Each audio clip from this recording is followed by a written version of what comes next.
post-mortem report of Ajith Kumar, the guard who died in police custody, reveals that there were 50 external injuries on his body. Now, such a large number of injuries are commonly associated with extreme violence, often seen in custodial torture or illegal interrogations.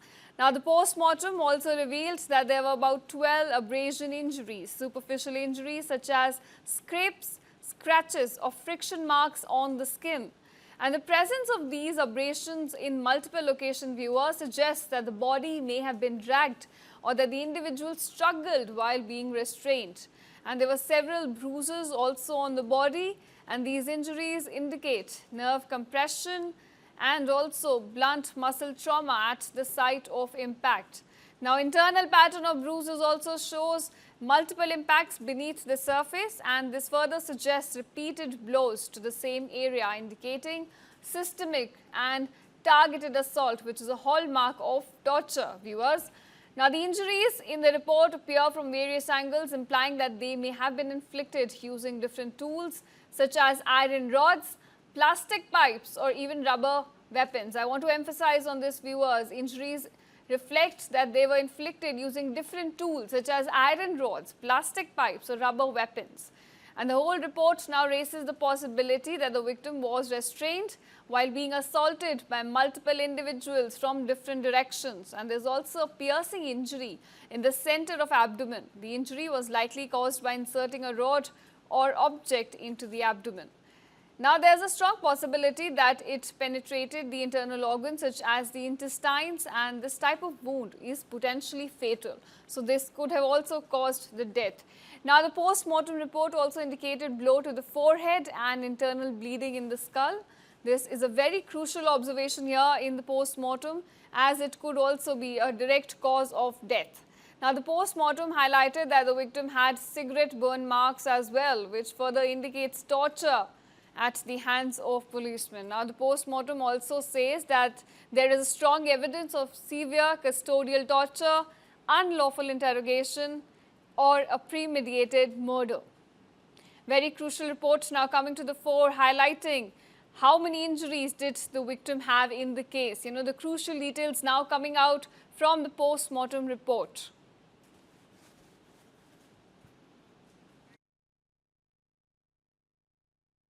Very crucial details now appearing in the case where this Ajith Kumar was killed. Now, the post-mortem report has come out. It has indicated a lot of injuries were there present on the body of the victim in the case, and different tools were used to inflict torture such as iron rods, plastic pipes or even rubber weapons. This basically, the report shows that the victim was restrained while being assaulted by multiple individuals and from different directions. You know, just telling us the scale of torture the victim may have gone in this case. There's also a piercing injury in the center of the abdomen that the report shows, and this injury was likely caused by inserting a rod or an object into the abdomen of the victim. Again, indicating that this could have penetrated the internal organs such as the intestines and could have been a potential fatal wound.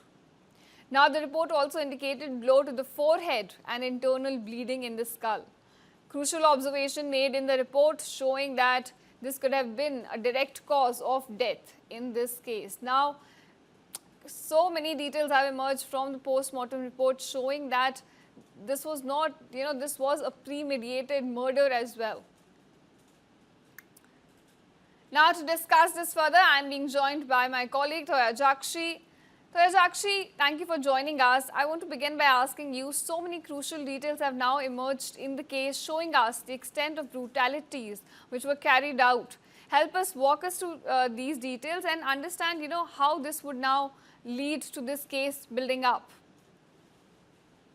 Well, yes, Ajith Kumar, which described the gruesome extent of injuries inflicted on the victim during the police custody. The report suggests a brutal and a calculated assault marked by signs of torture, where now this the latest that's coming in his post-mortem report. The autopsy conducted at the government hospital Rajaji in Madurai on June 29 detailed approximately 50 external injuries on Ajith Kumar's body, of 12 were abrasion, while the majority were dark red liner and parallel, contusions with central, and each representing multiple wounds, grouped has a single count. Bruises also continues, where varying the orientation, or horizontal and vertical, and oblique, were found across the back of the right upper chest. These kind of injuries were completely mentioned in the postmortem report, where particularly alarming finding was a C-shaped contusion on the right mind abdomen, suggests of targeted strike, possibly with a stick or a rod, and several cigarette marks were also found in Ajit Kumar's body. Well, the report also revealed the evidence of torture, including thin rounded scars on the right, on the left forearm, consistent with the cigarette burns, indicating deliberate uh, uh, torture. The head examined, showed dark red subscalp. These kind of terminologies and these kind of words were used, in the postmortem report, to make sure that this is a complete brutal act and assault which the police had, with the accused, which they had brutally beaten Ajit Kumar, and now that these postmortem report, on the hearing also, when the judge was also claiming that this is an absolute brutal act which the Tamil Nadu police has done, and they've also clearly mentioned another statement, stating that this is a brutal act where they have killed their own citizen of the Tamil Nadu state. So these kind of statements were made, and these are the external and internal injuries which were found in the forensic report of Ajit Kumar. Over to you. Sakshi, crucial details now surfacing in the case, showing that there was indeed custodial torture that took place. Now, I want to understand, so we're getting details about the complainants in the case, that there were also cases filed against two of the complainants in the case. Help us understand more about that. These these important highlights, which they had highlighted in his postmortem report, while also telling that what kind of weapons they have used, to brutally assault him. So basically, yeah, this they have used steel rods, they have used plastic pipes, they have used cigarettes, they have used chili powder. These kind of weapons they have used to assault him and brutally beat him up to death. And most of the injuries in this postmortem report shows that it was mostly kicking and thrashing him to death. And these kind of internal injuries, internal organ failures, the internal organ bleeding happened. That's when the bleeding started happening through his eyes, mouth, nose, and ears. So this is how Ajit Kumar suffered, and this is how the police assaulted him to death. Now, you mentioned that the kind of weapons that were used in the case to inflict torture, sort of it shows that there was no fear, no deterrence, and then clearly highlights the systemic failure in the state, because we have seen this is not a lone incident. Several cases of similar nature have taken place. So help us understand, why is the government not able to get a grip in the situation? Well, let me also, give you a small background in this thing, in this matter, where, it has, I will clearly tell you, on 27th of June, he was being taken into custody Okay, for the let me just interrupt and go across to Narayan in Tirupati. He is the BJP spokesperson, Tamil Nadu. Thank you, sir, for joining us here on News9. And also we have with us Kovai Satyan, AIADMK spokesperson. Sir, the kind of details that are now emerged in the case, what is your first reaction to that? Yeah, we are at loss of words. Looking at the way this government, the missionary and the entire police department has literally given a shame to Tamil Nadu. This police force was once compared with Scotland Yard. Now everyone has to hang our head in shame because of this inhuman act. Right. See, can somebody beat someone to death? And somebody who is supposed to upkeep law, and they call that police are your friends. Can a friend beat his own friend to death? And there are so many questions which are unanswered. The complaint's credibility, the complainant's credibility, whether there were any jewels in the car, was it real? That's the question which is being asked right now. And day by day, when each and every new news that emerges is putting everybody into shame. Look at the audacity of the entire department and their overreach to hide the evidences. The cherry on the icing is the head of the police, or the head of the home, the chief minister, he himself gets into the fray, trying to strike a deal with the family members, offering them soaps such as government job and solatium. Hides. I have never heard such an event anywhere in India. My Right. goodness. With greater power comes greater responsibility. But as far as DMK is concerned, with greater power comes greater corruption and greater acts of misdeeds. A perfect example of how not to function a government, how not to run a government. The best standing example is MK Stalin and DMK. That's all I can say. So, sir, I then pray that justice I'd is like to delivered. ask you, you've detailed what your reaction is. I want to understand then what is the solution here if the government sort of goes ahead and, becomes a complicit in the case? Now it is being referred to CBI. I hope justice is being delivered not only for this case. This is the 25th custodial murder. And there is a responsibility to deliver justice to the victims, earlier victims, 24 such victims in. And there were 68 deaths of Hoonch tragedy because of illicit liquor. Not even one family is able to get justice till date. Because of the governance, mismanagement, and taking law into your own hands, a common man's lives were lost.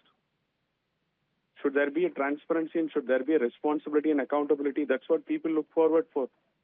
But unfortunately, DMK government will not be able to give that or deliver it. But I can assure that when the government changes in 2026, justice will be definitely delivered. Starting from this to Anna University case or name any case where DMK has a direct hand or involvement, justice will be definitely delivered to the victims. Bring transparency, bring accountability is what we are asking.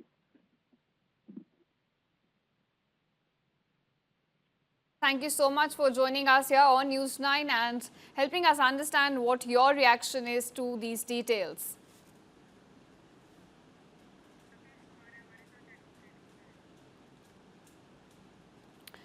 Now I'm being joined by Ajith Kumar, Advocate, Madras High Court on News9. Thank you, sir, for joining us. Sir, I want to understand what does the law say when it comes to these custodial torture and custodial deaths?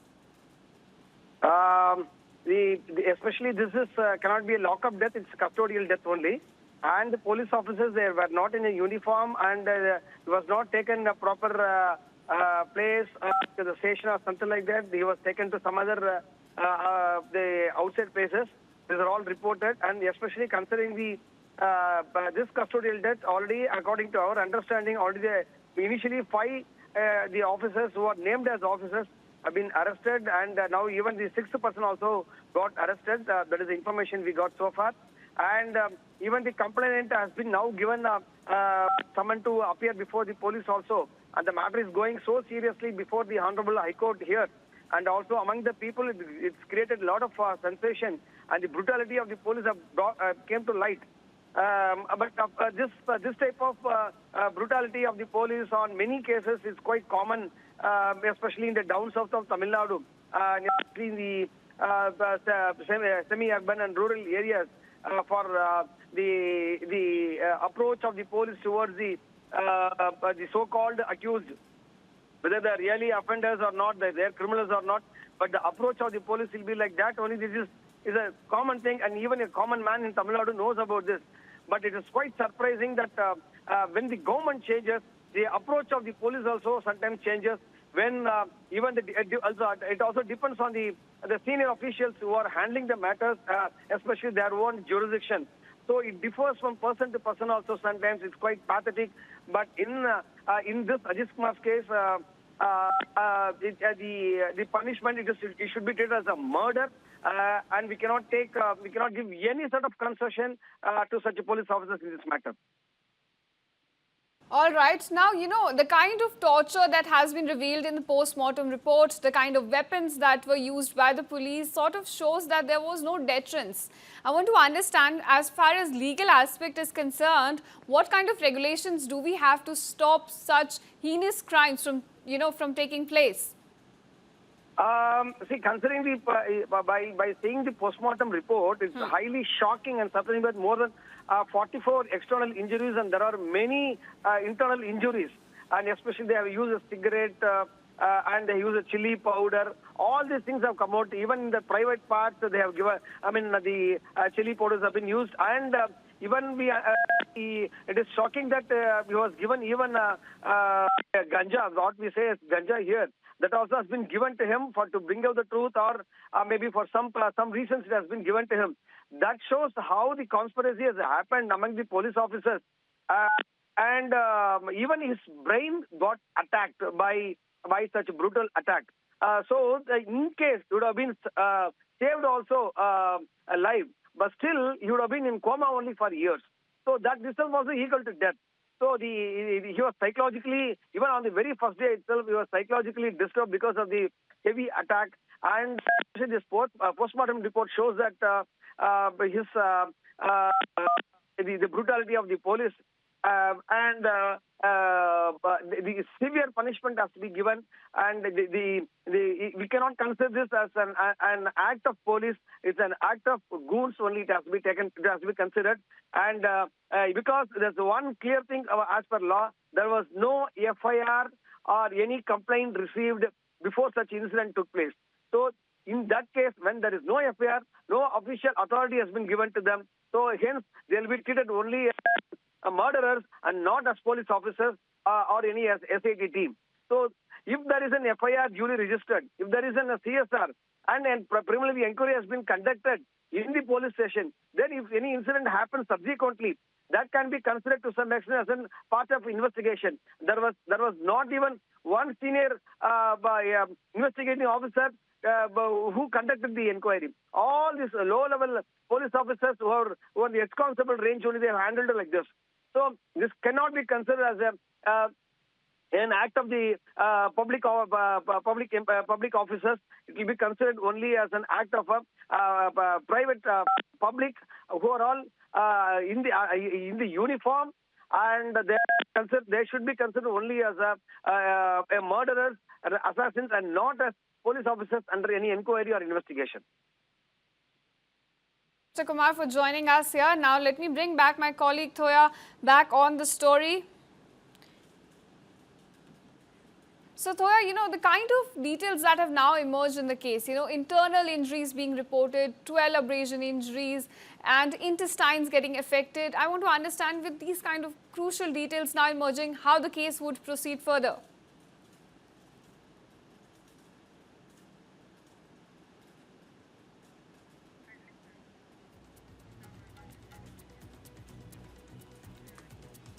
More details now emerging in the case. We have been discussing this story at this hour, showing the post-mortem report, which has now revealed that so many burnt marks were present on the body of Ajith Kumar.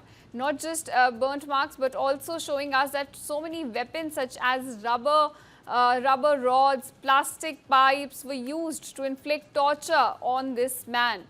Now, all of these details that have now emerged in the case show that they may have penetrated internal organs as well, such as intestines, and that could have been a cause of death in the case.